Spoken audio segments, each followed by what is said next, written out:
वक्रतुण्डमहाकाय विद्महे महाशक्तिनेत्राय धीमहि तन्नो प्रचोदयात्।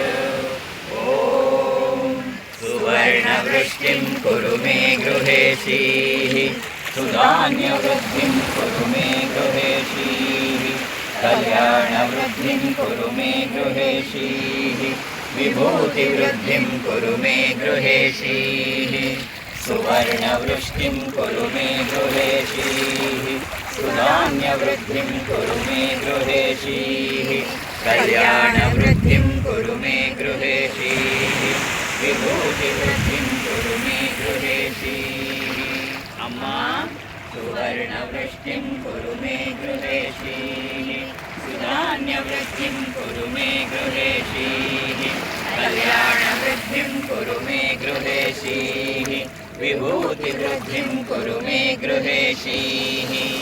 लोकाः समस्ताः सुखिनो भवन्तु लोकाः समस्ताः सुखिनो भवन्तु लोकाः समस्ताः सुखिनो भवन्तु समस्तसन्मङ्गलानि भवन्तु। ॐ शान्ति शान्ति शान्तिः।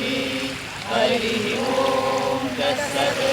सर्वं श्री जगदम्बार्पणमस्तु सर्वं श्री गुरुचरणार्पणमस्तु।